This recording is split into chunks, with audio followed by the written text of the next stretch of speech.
정태수 회장은 고요한 아침을 맞이했습니다. 69세의 나이가 무색하게 매일 5시 30분이면 눈을 뜨는 습관은 여전했지만 오늘은 몸이 유독 무거웠습니다. 침대에서 일어나려는 순간 허리에서 날카로운 통증이 밀려왔습니다.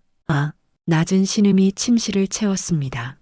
통증은 이제 일상이 되어버렸지만 오늘따라 더 심했습니다. 대기업 태인그룹의 수장으로서 약한 모습을 보일 수 없었기에 정태수는 이를 악물고 일어났습니다. 서랍에서 파스를 꺼내 허리에 붙이고 거울 앞에 섰습니다.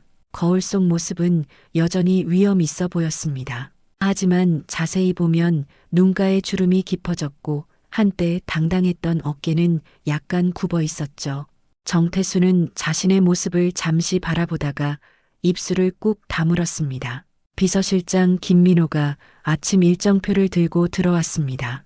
회장님, 오늘 오전 11시에 이사회 미팅이 있고 오후 2시에는 신규 투자건으로 해외 바이어와 화상회의가 잡혀 있습니다. 정태수는 고개를 끄덕이며 일정표를 받아들었습니다. 그러나 그의 시선은 이미 창밖으로 향해 있었습니다. 김 실장, 내 건강검진 결과는 언제 나오지?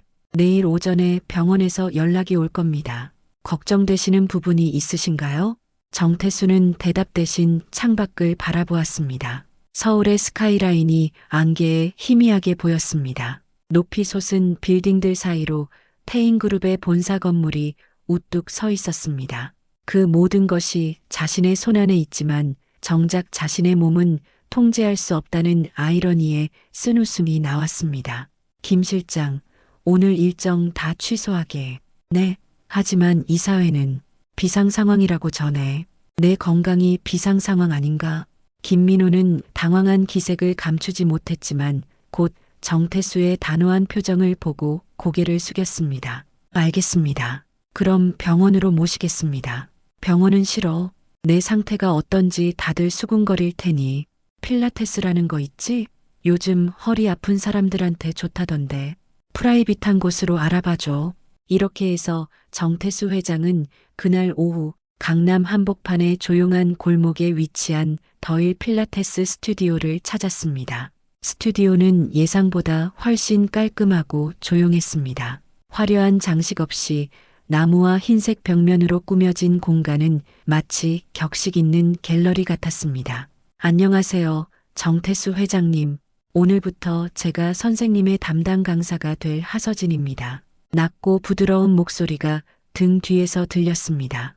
정태수가 돌아보자 30살 정도로 보이는 젊은 여성이 환한 미소를 지으며 서 있었습니다. 단정하게 묶은 머리에 검은색 운동복을 입은 모습이 전문적으로 보였지만 어딘가 친근한 느낌이 들었습니다. 처음 오셨으니 간단한 상담부터 시작하겠습니다.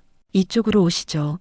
하서진의 안내를 따라 작은 상담실로 들어섰습니다. 정태수는 처음 느껴지는 이 공간의 분위기에 어색함을 느꼈지만 하서진의 차분한 질문에 허리 통증과 자신의 생활 습관에 대해 하나씩 대답했습니다. 회장님께서는 오랫동안 앉아 계시는 시간이 많으시군요. 그리고 스트레스도 상당히 받고 계시고요. 사업이란 게 그렇지 않겠나? 앉아서 회의하고 서류 검토하고 내 나이에 이 정도 통증은 당연한 거 아닌가? 하서진은 고개를 천천히 흔들었습니다. 아니에요, 회장님. 나이는 숫자에 불과해요.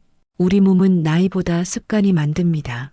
오늘부터 천천히 몸의 균형을 찾아드리겠습니다. 그렇게 첫 수업이 시작되었습니다. 처음에는 간단한 호흡법과 함께 바닥에 누워 몸의 긴장을 푸는 동작을 했습니다. 하서진의 지시에 따라 움직이는 동안 정태수는 자신의 몸이 얼마나 굳어 있었는지 실감했습니다. 1시간의 수업은 예상보다 훨씬 고된 시간이었지만 이상하게도 마음은 편안해졌습니다. 회장님, 다음 주에는 일주일에 3번 정도 오시는 게 좋겠네요. 허리는 하루아침에 좋아지지 않아요. 정태수는 묵묵히 고개를 끄덕였습니다. 그는 자신도 모르게 다음 수업을 기다리는 마음이 들었습니다. 일주일이 지났습니다. 정태수 회장은 이제 필라테스 스튜디오를 찾는 것이 일상이 되었습니다. 김민호 비서실장은 회장의 스케줄에 개인 시간이라는 항목을 고정으로 넣었고 아무도 그 시간에 정태수를 방해하지 못했습니다. 오늘도 정태수는 약속된 시간에 스튜디오에 도착했습니다. 하서진은 이미 준비를 마치고 그를 기다리고 있었습니다. 오늘은 어떠세요, 회장님? 지난번 알려드린 호흡법 연습하셨나요? 그럭저럭 바쁜 와중에도 시간을 내려고 했지만 쉽지 않더군. 하서진은 미소를 지으며 고개를 끄덕였습니다. 괜찮습니다. 천천히 익숙해지실 거예요. 오늘은 조금 더 깊게 들어가 볼까요? 정태수는 필라테스 매트 위에 누웠습니다. 처음과 달리 이제는 하서진의 지시에 따라 몸을 움직이는 것이 조금 익숙해졌습니다. 척추를 바닥에 붙이고 천천히 복부에 힘을 주며 다리를 들어 올렸습니다. 좋아요. 이제 천천히 무릎을 가슴 쪽으로 당겨보세요. 동작을 따라하는 순간 허리에서 날카로운 통증이 느껴졌습니다. 정태수의 얼굴이 일그러졌습니다. 괜찮으세요? 너무 무리하지 마세요. 하서진은 재빨리 다가와 정태수의 자세를 교정해 주었습니다. 그녀의 손길이 정태수의 허리를 감싸 안았습니다. 전문적이면서도 부드러운 터치였습니다. 회장님, 허리는 중심이 아니라 삶의 기억이 눌러앉은 자리예요. 갑자기 시간이 멈춘 듯 했습니다. 정태수의 온몸이 굳었습니다. 그 말, 어디선가 들어본 말이었습니다. 아니, 단순히 들어본 것이 아니라 가슴 깊이 각인된 말이었습니다. 무슨 말씀이죠? 하서진은 의아한 표정으로 정태수를 바라보았습니다. 허리 통증의 원인은 단순히 물리적인 것이 아니라는 말씀입니다. 우리가 살아오면서 겪은 감정, 스트레스, 트라우마가 모두 몸에 저장되는데 특히 허리는 그 무게를 많이 받는 부분이에요.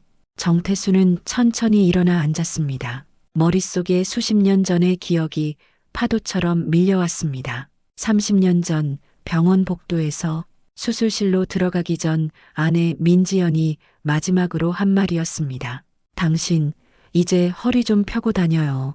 중심이 아니라 삶의 기억이 눌러앉은 자리인데 그날 이후 민지연은 다시 돌아오지 않았습니다. 갑작스러운 합병증으로 수술 도중 세상을 떠났습니다. 그 후 정태수는 그 말의 의미를 곱씹을 시간도 없이 사업과 아들 양육에 모든 에너지를 쏟았습니다. 회장님, 괜찮으세요? 얼굴이 창백하세요. 하서진의 목소리에 정태수는 현실로 돌아왔습니다. 그는 하서진의 얼굴을 자세히 살펴보았습니다. 30살의 젊은 여성, 아내와는 닮은 구석이 없었습니다. 하지만 그 말투, 그 표현, 우연의 일치라고 하기엔 너무 정확했습니다. 아, 네, 괜찮습니다. 잠시 생각할 것이 있어서 오늘은 여기까지 하실까요? 무리하실 필요 없어요. 정태수는 고개를 저었습니다. 아니요, 계속합시다. 괜찮습니다. 수업은 계속되었지만 정태수의 마음은 이미 다른 곳에 가 있었습니다. 하서진의 모든 움직임, 말투, 심지어 그녀가 마사지할 때 사용하는 오일의 향기까지 모든 것이 기억 속의 민지연을 불러일으켰습니다. 수업이 끝나고 정태수는 스튜디오를 나와 차 안에 앉았습니다. 김민호 비서실장이 물었습니다. 오늘도 좋은 수업이셨습니까? 정태수는 잠시 침묵했습니다. 민호 씨, 하서진 선생에 대해 알아봐주게. 네, 무슨 문제라도. 아니, 그냥 궁금해서. 그리고 민지연, 내 아내의 의료 기록도 찾아봐줘. 30년 된 자료지만 병원에 남아있을 거야. 김민호는 의아한 표정을 감추지 못했지만 곧 고개를 끄덕였습니다. 알겠습니다, 회장님. 그날 밤 정태수는 오랜만에 꿈을 꾸었습니다. 병원 복도를 달리는 꿈이었습니다. 앞에는 수술실로 향하는 민지연이 있었고 그녀는 끊임없이 뒤돌아보며 무언가를 말하려 했습니다. 하지만 정태수는 그 말을 들을 수 없었습니다. 아무리 달려도 거리는 좁혀지지 않았고 민지연의 입술만 계속해서 움직였습니다. 정태수는 식은땀에 젖은 채 잠에서 깨어났습니다. 열흘이 지났습니다. 정태수 회장은 여전히 필라테스 수업을 받고 있었지만 마음은 점점 더 복잡해져 갔습니다. 하서진의 모든 것이 의문으로 다가왔습니다. 그녀의 손길이 몸을 감쌀 때마다, 그녀가 쓰는 라벤더와 로즈마리가 섞인 오일의 향기를 맡을 때마다 까마득한 과거의 기억이 떠올랐습니다. 오늘은 어깨와 목의 긴장을 풀어보겠습니다. 회장님께서는 항상 이 부분에 많은 스트레스를 갖고 계시네요. 하서진의 손이 정태수의 어깨를 부드럽게 눌렀습니다. 그 순간 정태수의 기억 속에서 민지연의 모습이 겹쳐 보였습니다. 결혼 초 사업이 어려웠을 때 민지연이 그의 어깨를 마사지해주던 그 손길과 너무나 닮아 있었습니다. 회장님, 호흡을 깊게 하세요. 생각이 너무 많으신 것 같아요. 정태수는 깊은 숨을 내쉬었습니다. 하서진의 말이 맞았습니다. 요즘 그는 밤마다 같은 악몽에 시달렸습니다. 병원 복도를 달리는 꿈, 그리고 수술실 앞에 서서 민지연이 마지막으로 뒤돌아보는 장면. 그녀의 입술이 움직이지만 정태수는 끝내 그 말을 듣지 못했습니다. 깊은 한숨이 나왔습니다. 하서진은 정태수의 상태를 눈치챘는지 잠시 동작을 멈추고 그의 얼굴을 바라보았습니다. 오늘은 컨디션이 안 좋으신 것 같네요. 무슨 일 있으세요? 정태수는 고개를 저었습니다. 아닙니다. 그냥 잠을 못 자서 그래요. 혹시 악몽을 꾸세요? 정태수는 놀라서 하서진을 바라보았습니다. 어떻게 알았지? 그의 표정에서 의문을 읽었는지 하서진이 미소를 지었습니다. 몸의 긴장감을 보면 알 수 있어요. 특히 목과 어깨의 근육이 심하게 경직되어 있으면 수면의 질이 좋지 않다는 신호입니다. 정태수는 침묵했습니다. 그는 하서진이 단순히 전문적인 관찰을 한 것인지 아니면 다른 의도가 있는 것인지 헷갈렸습니다. 어쩌면 그는 지나치게 의심하고 있는 것일지도 모릅니다. 수업이 끝난 후 정태수는 탈의실로 향했습니다. 문을 열려는 순간 하서진의 전화 통화 소리가 들렸습니다. 네, 어머니. 괜찮아요. 계획대로 진행되고 있어요. 네, 그분이 알아채셨을지도 모르겠어요. 하지만 걱정 마세요. 제가 잘할게요. 정태수는 몸을 굳혔습니다. 계획? 그분? 무슨 의미일까요? 그는 조용히 문을 닫고 다른 방향으로 걸어갔습니다. 마음속에 의심이 자라기 시작했습니다. 차에 탄 정태수는 김민호에게 물었습니다. 하서진에 대한 정보는 알아봤나? 김민호는 노트북을 열어 자료를 보여주었습니다. 네, 회장님. 하서진 씨는 30세 서울대 체육교육과를 졸업하고 미국에서 필라테스 자격증을 취득했습니다. 특이한 점은 그녀가 7년 전 태인장학재단의 장학금 수혜자였다는 겁니다. 정태수의 눈이 커졌습니다. 내 재단에서 장학금을? 네, 의대 진학을 희망했던 하서진 씨에게 전액 장학금이 지급되었습니다. 하지만 갑자기 진로를 바꿔 체육교육과로 전과했더군요. 정태수는 생각에 잠겼습니다. 하서진의 얼굴이 떠올랐습니다. 그녀의 눈빛, 말투. 이제는 단순한 우연이 아니라는 확신이 들었습니다. 민지연의 의료 기록은? 김민호의 표정이 어두워졌습니다. 대부분의 기록은 이미 폐기된 상태입니다. 하지만 수술 기록지와 간호일지 일부를 찾았습니다. 그리고 흥미로운 사실을 발견했습니다. 정태수는 기다렸습니다. 민지연 여사의 주치의 팀에 김영숙이라는 간호사가 있었습니다. 그녀는 수술 당시 현장에 있었고 그녀의 딸이 하서진? 김민호는 고개를 끄덕였습니다. 네, 하서진입니다. 김영숙 씨는 지금 은퇴하고 강원도에 살고 있습니다. 정태수의 가슴이 무거워졌습니다. 이것은 우연이 아니었습니다. 하서진은 분명 목적을 가지고 그에게 접근한 것이었습니다. 하지만 그 목적이 무엇인지, 복수? 진실 찾기? 아니면 다른 무언가? 다음 날 정태수는 평소보다 일찍 스튜디오에 도착했습니다. 하서진은 아직 다른 수업 중이었고 그는 로비에서 기다렸습니다. 벽에 걸린 사진들을 바라보다가 하서진과 나이든 여성의 사진을 발견했습니다. 그 여성의 얼굴, 기억 속에서 희미하게 떠올랐습니다. 30년 전 병원 복도에서 마주쳤던 간호사의 얼굴이었습니다. 하서진의 수업이 끝나고 그녀가 로비로 나왔습니다. 정태수를 발견하고 환하게 웃었습니다. 회장님, 일찍 오셨네요. 정태수는 사진을 가리켰습니다. 어머니신가요? 하서진의 표정이 잠시 굳었다가 다시 부드러워졌습니다. 네, 제 어머니예요.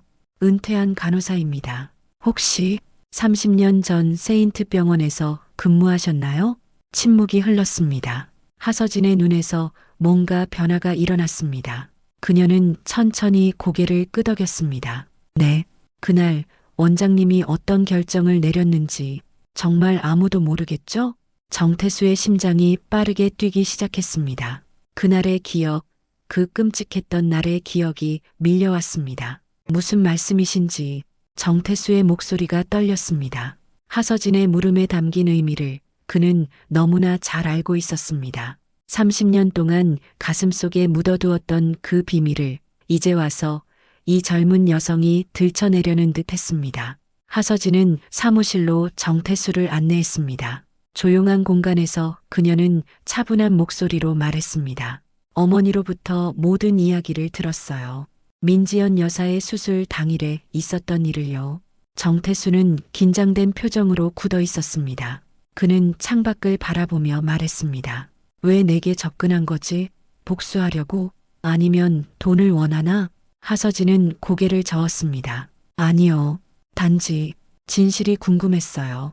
어머니는 항상 그날에 대해 이야기하셨습니다. 민지연 여사가 얼마나 따뜻한 분이었는지 수술 직전까지도 다른 환자들을 걱정했다고요. 정태수의 손이 떨렸습니다. 민지연, 그의 아내, 모든 것을 다 가졌지만 가장 소중한 사람을 지키지 못했던 그날의 기억이 생생하게 떠올랐습니다. 내가 내 장학재단의 수혜자였다는 건 알고 있다. 정태수가 말했습니다. 하서진의 눈이 커졌습니다. 조사하셨군요. 네, 맞아요. 제가 의대에 진학하려 했을 때 태인장학재단에서 장학금을 받았습니다. 하지만 갑자기 전공을 바꿨지. 왜지? 하서진은 잠시 침묵했다가 말했습니다. 어머니께서 병으로 쓰러지셨어요. 암이었습니다. 그때 저는 깨달았죠. 아픈 사람을 치료하는 것도 중요하지만 사람들이 아프지 않도록 미리 도와주는 것이 더 의미 있다고요. 그래서 필라테스를 선택했습니다. 그럼 내게 접근한 이유는 처음에는 단순한 호기심이었어요. 어머니가 항상 이야기하던 태인그룹 회장님이 과연 어떤 분일까? 하지만 회장님을 만나고 나서 더 많은 것을 알게 되었습니다. 정태수는 의아한 표정을 지었습니다. 더 많은 거? 네. 회장님의 몸이 말해주는 이야기들이요. 허리에 누적된 긴장감, 어깨의 경직, 잠 못 이루는 밤. 이 모든 것이 오래된 상처의 흔적이라는 걸요. 정태수는 묵묵히 듣고 있었습니다. 하서진의 말 한마디 한마디가 그의 가슴을 파고들었습니다. 어머니는 그날 있었던 일의 진실을 알고 계세요. 민지연 여사의 수술이 갑자기 연기된 이유를요. 그리고 그 결정에 누가 사인했는지도요. 정태수의 얼굴이 창백해졌습니다. 그날 병원에는 두 건의 긴급 수술이 있었습니다. 하나는 그의 아내 민지연의 수술이었고 다른 하나는 태인그룹의 주요 투자자인 홍 회장의 수술이었습니다. 병원 측은 두 수술을 동시에 진행할 인력과 시설이 부족하다고 판단했고 우선순위를 정해야 했습니다. 그리고 정태수는 투자자의 수술을 우선시하라는 지시를 내렸습니다. 사업적 판단이었습니다.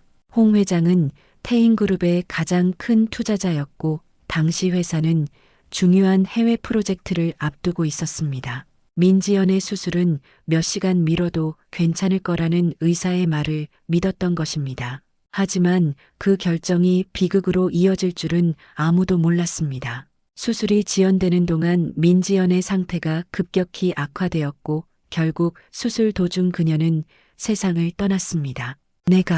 내가 그랬다. 정태수의 목소리가 떨렸습니다. 사업을 위해, 투자자를 위해 내 아내의 수술을 미루라고 한 건 나였어. 하서진은 놀란 표정을 감추지 못했습니다. 그녀는 어머니로부터 정태수가 관여했다는 이야기는 들었지만 그가 직접 인정할 거라고는 생각하지 못했습니다. 회장님, 알고 있었지? 처음부터 알고 있었던 거지? 정태수의 목소리가 높아졌습니다. 하서진은 천천히 고개를 끄덕였습니다. 어머니께서 말씀해 주셨어요. 하지만 회장님을 비난하려고 온 것은 아닙니다. 어머니도 그날의 상황이 얼마나 복잡했는지 알고 계셨거든요. 정태수는 믿기지 않았습니다. 자신이 내린 결정으로 아내를 잃었고 그 아내의 간호사의 딸이 지금 자신 앞에 서 있었습니다. 그리고 그녀는 복수가 아닌 이해를 말하고 있었습니다. 내 어머니는 그날에 대해 뭐라고 말했지? 하서진은 잠시 생각에 잠겼다가 말했습니다. 어머니는 민지연 여사가 수술실로 들어가기 전 회장님에게 마지막으로 했던 말을 기억하세요. 당신, 이제 허리 좀 펴고 다녀요. 중심이 아니라 삶의 기억이 눌러앉은 자리인데. 정태수의 눈에서 눈물이 흘렀습니다. 그 말, 그가 30년 동안 가슴에 품고 있던 그 말이었습니다. 그리고 어머니는 민지연 여사가 수술대에 오를 때까지 회장님을 걱정했다고 해요. 비즈니스맨으로서 내려야 했던 어려운 결정을 이해한다고요. 정태수는 믿을 수 없었습니다. 그가 내린 끔찍한 결정을 민지연이 이해했다고요? 그는 30년 동안 그 죄책감으로 살아왔는데 정작 아내는 그를 이해하고 있었다니. 거짓말이야. 정태수가 중얼거렸습니다. 아니에요, 회장님. 어머니는 그날의 모든 것을 기억하세요. 민지연 여사가 마지막으로 남긴 편지도요. 편지? 하서진은 가방에서 낡은 봉투를 꺼냈습니다. 어머니가 보관하고 계셨어요. 민지연 여사가 수술 전 써둔 편지입니다. 남편에게 전해달라고 했지만 그날의 혼란 속에서 전달되지 못했대요. 떨리는 손으로 정태수는 봉투를 받아들었습니다. 30년이 지났지만 그 안에는 아내의 마지막 메시지가 담겨 있었습니다. 그는 봉투를 열지 못한 채 하서진을 바라보았습니다. 왜 지금? 제가 필라테스를 배우면서 깨달았어요. 몸의 통증은 단순한 물리적 문제가 아니라는 걸요. 삶의 아픔, 감정의 상처가 몸에 새겨진다는 것을. 회장님의 허리 통증은 단순한 노화가 아니라 오래된 죄책감과 슬픔의 무게라고 생각했습니다. 정태수는 말없이 봉투를 바라보았습니다. 하서진이 계속 말했습니다. 어쩌면 이제 그 무게를 내려놓을 시간인지도 모르겠어요. 그날 이후 정태수와 하서진의 수업은 달라졌습니다. 더 이상 그들 사이에는 비밀이 없었습니다. 하서진은 민지연의 이야기를 더 많이 들려주었고 정태수는 아내에 대한 기억을 조금씩 나눴습니다. 몸을 치유하기 위해 시작한 필라테스가 이제 영혼의 치유로 이어지고 있었습니다. 하지만 정태수의 가슴 한편에는 여전히 읽지 못한 편지의 무게가 남아 있었습니다. 한 달이 지났습니다. 정태수 회장의 허리 통증은 눈에 띄게 호전되었습니다.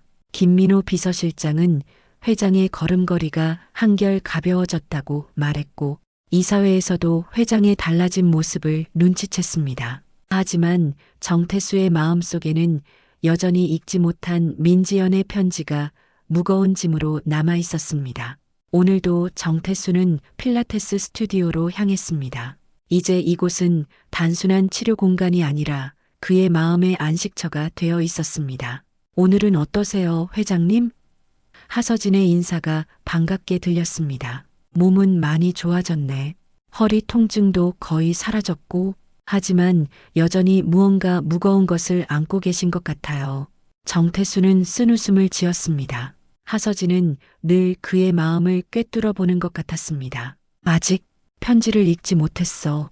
하서진은 이해한다는 듯 고개를 끄덕였습니다. 그녀는 수업 준비를 하며 말했습니다. 오늘은 새로운 동작을 해볼까요? 용서의 자세라고 불러요. 용서의 자세? 네, 자신과 타인을 용서하는 마음으로 하는 동작이에요. 몸을 활짝 열어 가슴을 확장시키는 자세입니다. 정태수는 매트 위에 누웠습니다. 하서진의 지시에 따라 깊게 호흡하고 천천히 몸을 움직였습니다. 팔을 넓게 펴고 가슴을 열어 하늘을 향했습니다. 좋아요. 이제 호흡과 함께 마음속 무거운 것들을 하나씩 내려놓아 보세요. 정태수는 눈을 감았습니다. 민지연의 얼굴이 떠올랐습니다. 그리고 그날 병원에서의 결정, 투자자의 수술을 우선시했던 그 순간 죄책감과 후회가 몰려왔습니다. 숨을 내쉬면서 모든 것을 놓아주세요. 하서진의 목소리가 멀리서 들리는 것 같았습니다. 정태수의 마음속에서 과거의 기억들이 파도처럼 밀려왔습니다. 홍 회장의 수술이 성공적으로 끝났다는 소식, 그리고 뒤이어 들려온 민지연의 부고, 그날 이후 사업에만 몰두했던 나날들, 아들을 키우며 아내의 빈자리를 채울 수 없었던 고통, 갑자기 정태수의 호흡이 가빠졌습니다. 가슴이 조여드는 듯한 느낌이 들었습니다. 회장님, 괜찮으세요? 하서진의 목소리가 멀게 느껴졌습니다. 정태수는 갑자기 자세를 무너뜨리고 무릎을 꿇었습니다. 그의 어깨가 떨렸고 숨소리가 거칠어졌습니다. 그날 내 사인이 없었다면 내 어머니는 수술대에 오르지 않았을 거야.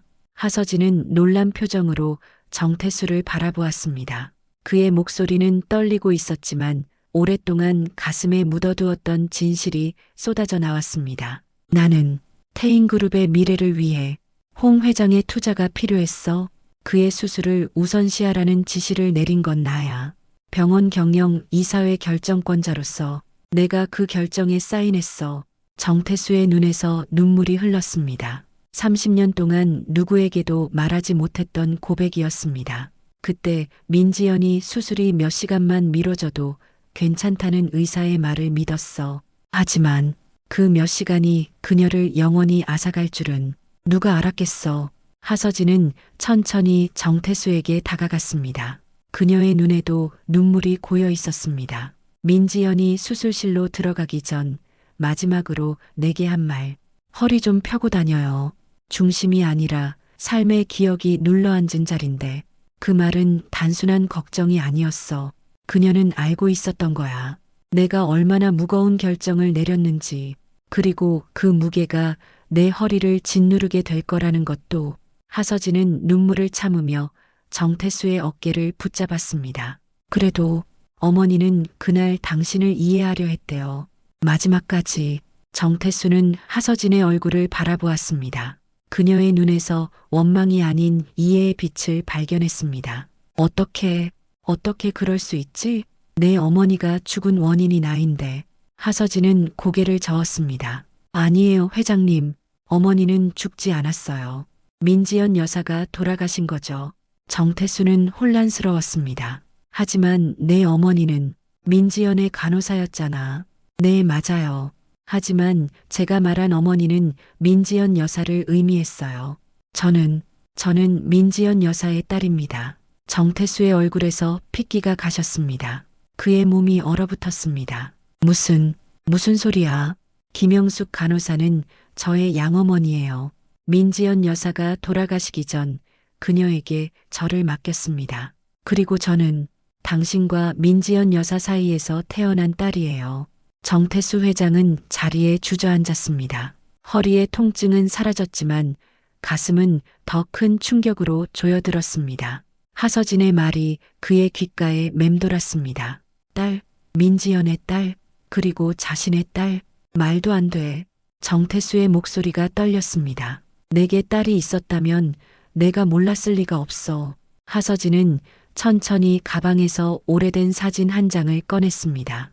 병원 침대에 누운 민지연이 갓난아기를 안고 있는 모습이었습니다. 민지연 여사는 출산 후 합병증으로 위험한 상태였어요.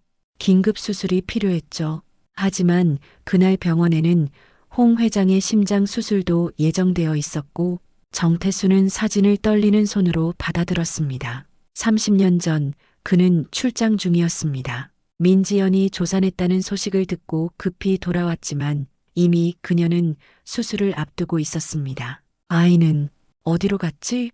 의사들은 민지연이 첫 아이를 유산했다고 했어. 하서진의 눈에 눈물이 고였습니다. 그건 거짓말이었어요. 민지연 여사는 저를 낳았지만 자신의 상태가 위험하다는 것을 알았습니다. 그래서 믿을 수 있는 간호사 김영숙에게 저를 맡겼어요. 그리고 내가 투자자의 수술을 먼저 하라는 결정을 내렸고 민지연의 수술은 지연되었지. 정태수가 중얼거렸습니다. 하서진은 고개를 끄덕였습니다. 회장님이 그 결정을 내릴 당시에는 아기가 있다는 사실을 모르셨을 거예요. 민지연 여사는 회장님께 부담을 주기 싫어서 임신 사실을 숨겼다고 해요. 조산이 될 줄 몰랐으니까요. 정태수의 눈에서 눈물이 흘렀습니다. 30년 동안 자신도 모르게 딸이 있었다니. 그리고 그 딸이 지금 자신 앞에 서 있다니. 그럼 내가 내 장학재단의 수혜자가 된 것도 김영숙 어머니의 계획이었어요. 그녀는 제게 진실을 말해주었고 저는 아버지를 만나고 싶었습니다. 하지만 단순히 나타나서 저는 당신의 딸입니다라고 말할 수는 없었어요. 먼저 아버지가 어떤 분인지 알고 싶었거든요. 정태수는 천천히 일어났습니다. 하서진을 바라보는 그의 눈에는 새로운 감정이 깃들어 있었습니다. 놀라움, 죄책감, 그리고 사랑. 그래서 필라테스 강사가 된 거였군. 하서진은 쓴웃음을 지었습니다. 처음에는 정말 의사가 되고 싶었어요. 하지만 김영숙 어머니가 암 진단을 받고 고통스러워하는 모습을 보면서 치료보다 예방이 중요하다는 걸 깨달았어요. 그리고 필라테스를 통해 사람들의 몸과 마음을 돌보는 일에 매력을 느꼈죠.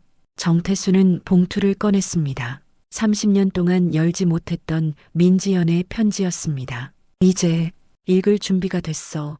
떨리는 손으로 봉투를 열었습니다. 낡은 종이에는 민지연의 단정한 글씨체로 메시지가 적혀 있었습니다. 태수에게 당신이 이 편지를 읽을 때쯤이면 나는 이미 이 세상에 없을지도 몰라요. 하지만 걱정하지 마세요. 난 당신이 내린 결정을 이해해요. 사업가로서, 리더로서 내려야 했던 어려운 결정이었다는 걸 알아요. 우리 사이에 태어난 작은 생명, 서진이는 김영숙 간호사가 잘 돌봐줄 거예요.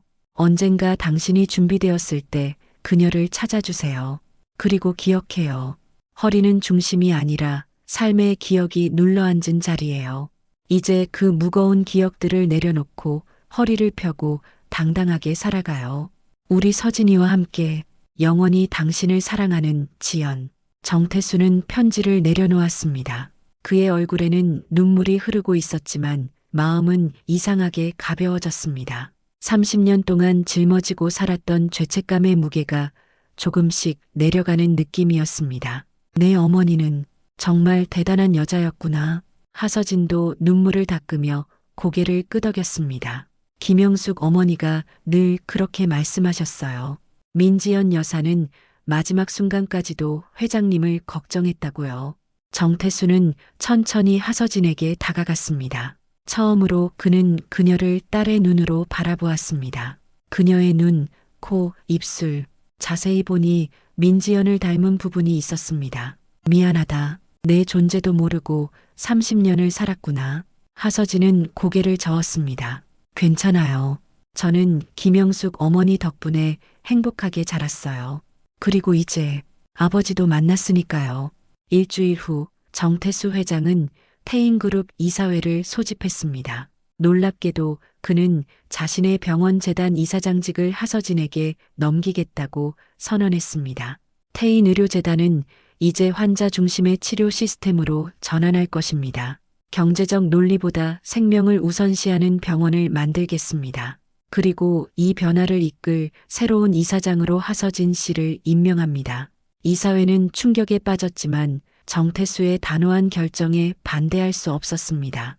기자회견에서 그는 하서진이 자신의 딸이라는 사실도 공개했습니다. 세상은 놀라움으로 들썩였지만 정태수와 하서진에게는 새로운 시작이었습니다. 마지막 필라테스 수업날 정태수는 매트 위에 누웠습니다. 이제 그는 더 이상 환자가 아니라 아버지로서 이곳에 있었습니다. 이제 허리를 펴세요. 무거운 거 내려놔도 돼요. 하서진의 말에 정태수는 깊은 숨을 내쉬었습니다. 그의 눈에서 눈물이 흘렀지만 그것은 슬픔의 눈물이 아니라 해방의 눈물이었습니다.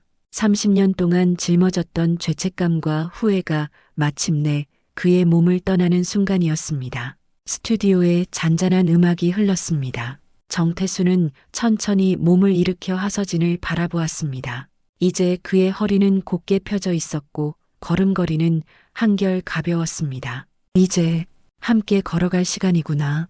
하서진은 미소를 지으며 고개를 끄덕였습니다. 네, 아버지. 1년이 지났습니다.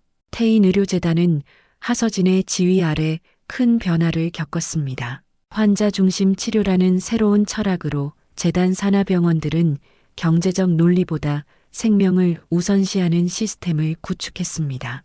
특히 응급수술의 우선순위 결정 과정을 투명하게 바꾸어 모든 환자가 동등한 기회를 가질 수 있도록 했습니다. 정태수 회장은 이제 70살이 되었지만 그의 모습은 예전과 달랐습니다. 굽었던 허리는 곧게 펴졌고 걸음걸이는 한결 가벼워졌습니다. 그는 여전히 태인그룹의 회장직을 맡고 있었지만 많은 시간을 하서진과 함께 보냈습니다. 오늘은 민지연의 기일이었습니다. 정태수와 하서진은 함께 묘소를 찾았습니다. 김영숙도 함께였습니다. 이제 그들은 하나의 가족이 되어 있었습니다. 어머니, 잘 지내고 계세요? 하서진이 묘비 앞에 꽃을 놓으며 말했습니다. 저와 아버지가 이제 많이 가까워졌어요. 그리고 태인의료재단도 어머니가 바라셨던 방향으로 변화하고 있답니다. 정태수는 민지연의 묘비를 바라보며 미소 지었습니다. 30년 동안 이곳을 찾을 때마다 그는 죄책감에 시달렸지만 이제는 달랐습니다. 그의 마음에는 감사와 사랑이 가득했습니다. 지연아, 내가 남겨준 선물을 이제야 제대로 받았어. 우리 서진이 내 모습을 많이 닮았더구나. 특히 그 따뜻한 마음이. 김영숙은 정태수의 어깨를 가볍게 토닥였습니다. 민지연 씨는 알고 있었을 거예요. 언젠가 이런 날이 올 거라는 것을. 묘소를 나와 세 사람은 근처 카페에 앉았습니다. 그들은 이제 지난날의 이야기를 나누는 것이 자연스러워졌습니다. 사실 처음 아버지를 만났을 때는 많이 두려웠어요. 하서진이 커피를 마시며 말했습니다. 어떻게 해야 진실을 말할 수 있을지, 아버지가 저를 받아들일지. 정태수는 따뜻한 미소를 지었습니다. 나도 마찬가지였단다. 처음 내가 내 딸이라는 사실을 알았을 때 놀라움보다 두려움이 컸지. 내가 좋은 아버지가 될 수 있을까 걱정했거든. 김영숙은 고개를 저었습니다. 두 분 다 너무 걱정이 많으세요. 민지연 씨가 보면 웃었을 거예요. 그분은 항상 모든 것은 때가 되면 제자리를 찾는다고 말했으니까요. 그날 저녁 정태수는 오랜만에 집 서재에 앉았습니다. 그는 민지연의 사진을 바라보며 생각에 잠겼습니다. 30년이라는 시간이 흘렀지만 이제야 비로소 아내의 마지막 메시지를 이해한 것 같았습니다. 허리를 펴라. 그는 중얼거렸습니다. 삶의 기억이 눌러앉은 자리. 이제 그 말의 의미를 온전히 이해했습니다. 과거의 실수와 후회, 죄책감, 그 모든 것이 그의 허리를 짓누르고 있었습니다. 하지만 이제 그는 그 무게를 내려놓고 진정으로 허리를 펼 수 있게 되었습니다. 그때 노크 소리가 들렸습니다. 문을 열자 하서진이 서 있었습니다. 아버지, 괜찮으세요? 갑자기 연락이 없으셔서 걱정했어요. 정태수는 미소 지었습니다. 아버지라는 호칭이 아직도 낯설면서도 가슴 따뜻하게 느껴졌습니다. 괜찮다. 그냥 잠시 생각에 잠겼을 뿐이야. 하서진은 서재로 들어와 아버지 옆에 앉았습니다. 그녀의 시선이 민지연의 사진으로 향했습니다. 어머니는 정말 아름다우셨네요. 그래, 내 어머니는 외모만큼 마음도 아름다운 사람이었어. 그리고 넌 그 모든 것을 물려받았구나. 하서진은 미소 지었습니다. 그녀는 가방에서 작은 상자를 꺼냈습니다. 오늘 병원에서 발견한 거예요. 어머니의 옛 사무실을 리모델링 하다가 벽장 안에서 나왔어요. 정태수는 호기심 어린 눈으로 상자를 받아들었습니다. 안에는 오래된 필라테스 책과 노트가 있었습니다. 이건 어머니의 것 같아요. 민지연 여사는 필라테스에 관심이 많으셨나 봐요. 노트에는 여러 동작과 함께 메모가 가득해요. 정태수는 노트를 펼쳤습니다. 민지연의 단정한 필체로 여러 필라테스 동작과 그 효과가 상세히 적혀 있었습니다. 그리고 마지막 페이지에는 다음과 같은 문장이 쓰여 있었습니다. 몸의 중심을 찾는 것은 곧 마음의 중심을 찾는 것. 태수도 언젠가 이 진리를 알게 되길. 정태수의 눈에 다시 눈물이 고였습니다. 민지연은 30년 전에도 필라테스를 알고 있었고 그것이 태수에게 필요하다는 것을 알고 있었습니다. 그리고 운명처럼 하서진을 통해 그 메시지가 전달된 것입니다. 서진아, 필라테스를 시작한 진짜 이유가 있었구나. 하서진은 고개를 끄덕였습니다. 김영숙 어머니가 이 노트의 존재를 알려주셨어요. 어머니의 유품 중 하나였죠. 저는 그 노트를 보고 필라테스를 배우기 시작했고, 그리고 언젠가 아버지에게도 이 치유의 방법을 전해주고 싶었어요. 정태수는 깊은 숨을 내쉬었습니다. 30년 동안 그는 우연이라고 생각했던 모든 일들이 사실은 민지연이 계획한 긴 여정이었던 것입니다. 아내는 자신의 죽음 이후에도 태수와 서진을 이어주기 위해 모든 것을 준비했던 것입니다. 내 어머니는 정말 놀라운 사람이었구나. 하서진은 미소 지었습니다. 이제 알겠어요. 왜 김영숙 어머니가 저를 민지연의 선물이라고 불렀는지. 그날 이후 정태수와 하서진은 함께 필라테스 센터를 설립했습니다. 민지연 필라테스 센터라는 이름으로 몸과 마음의 치유를 돕는 공간을 만들었습니다. 특히 중증 환자들의 재활과 심리적 치유를 위한 프로그램을 개발했습니다. 정태수는 이제 매일 아침 센터에서 필라테스를 하며 하루를 시작했습니다. 그의 허리는 완전히 회복되었고 마음의 상처도 많이 아물었습니다. 가끔 그는 민지연의 사진을 바라보며 대화를 나누곤 했습니다. 지연아, 이제야 내 말을 이해하게 됐어. 허리는 정말 중심이 아니라 삶의 기억이 눌러앉은 자리였어. 그리고 이제 그 무거운 기억들을 내려놓고 새롭게 시작하고 있어. 우리 서진이와 함께. 어느 날 센터에서 수업을 마친 후 하서진은 정태수에게 특별한 자세를 가르쳐 주었습니다. 이건 화해의 자세예요. 어머니의 노트에서 찾은 마지막 동작이죠. 정태수는 하서진의 지시에 따라 몸을 움직였습니다. 처음에는 어색했지만 점점 몸이 열리는 느낌이 들었습니다. 이 자세는 자신의 과거와 화해하고 미래를 향해 열린 마음을 갖게 해준다고 해요. 정태수가 자세를 취하는 동안 창밖으로 햇살이 비쳐들었습니다. 따뜻한 빛이 그의 얼굴을 비추었고 그는 오랜만에 마음의 평화를 느꼈습니다. 서진아, 고맙다. 내가 내 삶에 찾아와줘서. 하서진은 미소 지으며 아버지의 손을 잡았습니다. 어머니가 말씀하셨대요. 모든 것은 때가 되면 제자리를 찾는다고. 우리도 마침내 서로를 찾았네요. 정태수는 고개를 끄덕였습니다. 이제 그는 진정으로 이해했습니다. 삶은 단순한 직선이 아니라 원처럼 돌아가는 것이라는 것을. 30년의 시간이 흐른 뒤에야 그는 마침내 잃어버렸던 것을 되찾았고 내려놓지 못했던 것을 놓을 수 있게 되었습니다. 그의 등 뒤로 민지연의 사진 속 미소가 더욱 밝게 빛나는 것 같았습니다. 마치 모든 것이 제자리를 찾았다는 듯이 평화롭고 따뜻하게.